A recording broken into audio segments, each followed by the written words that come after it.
आज मी हा चहा पिणार आहे, गिरनारचा डिटॉक्स देसी कहवा. तर हा ग्रीन टी आहे बरं का. अगोदर मला वाटलं कहवा लिहिलं म्हणजे आपला साधा काळा चहा असेल, आणि कहवा ना काश्मीरी चहा असतो गोड सिनॅमनच्या टेस्टचा. पण हा मला ग्रीन टी निघाला, आणि वरनं ह्याच्यात रॉक सॉल्ट आहे. तर ह्या आज चहामध्ये काय काय आहे तर ग्रीन टी आणि स्पायसेस म्हणजे मसाले, हर्ब्स म्हणजे जडीबुटी, कुठली तर ब्लॅक पेपर म्हणजे काळी काळी मिरी, आलं, तुळशी, हिंग, लवंग, वेलची, दालचिनी आणि जायफळ, आणि आपलं काळं मीठ बरं का. असा हा सर्व गुण संपन्न असा हा चहा आहे. आणि ह्याच्यात खाली लिहिलंय की त्यांनी जिंजर आणि तुळशीचा फ्लेवर टाकलाय बरं का. ठीक आहे. आणि हे 50 रुपयाला हे प्रकरण आहे. असे 5 तुम्हाला हे सर्व गुण संपन्न चहाचे 5 सॅशेट मिळणार. आणि त्याच्या प्रत्येकावर लिहिलं की 100 ते 120 ml 90 डिग्रीचं पाणी घ्यायचं, आणि त्याच्यात 2 ते 3 मिनटं हे इन्फ्यूज करायचं. तर हा जामानी मग तयार आहे. माझा काचेचा ग्लास, माझा सुप्रसिद्ध टोप जो तुम्ही खूप वेळा पाहिला आहे, त्यात गरम पाणी आहे, आणि हे चहाची पिशवी.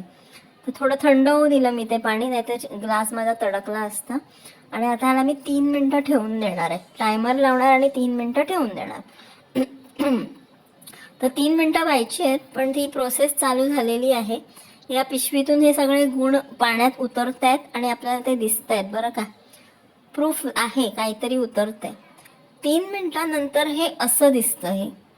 ठीक आहे. हा फारसा काही अपिलिंग नाही आहे 3 मिनिटांनी, पण ठीक आहे, चव घेऊन बघूया. कदाचित चांगला असेल, पण वरून खूप छान दिसतोय बरं का. साइड व्ह्यू चांगला नाही आहे, पण वरचा ऊपर से व्यू बहुत ही अच्छा है.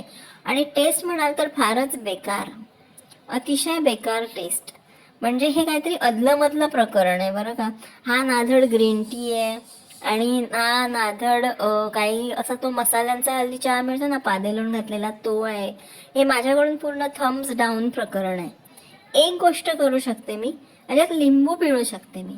म्हणजे लिंबू पाणी असतं ना, ते असं गोड नसलेलं लिंबू पाणी, शिकंजी वगैरे त्या टाईपचं काहीतरी याची चव लागू शकते. पण हा ग्रीन टी आणि कहवा म्हणायचे तर फंदातच पडू नका. याला कहवा म्हणणं हा गुन्हा आहे, गुन्हा. ठीक आहे. हे अतिशय बंडल प्रकरण निघालेलं आहे, आणि ह्या मी अजिबात रेकमेंड करत नाही आहे. याच्यात जास्तीत जास्त लिंबू पिळून काहीतरी करता येईल. अजिबात ह्याच्या फंदात पडू नका. मी उरलेले 4 सॅशेट कसे बसे संपवणार आहे. बघूया आता कसे ते.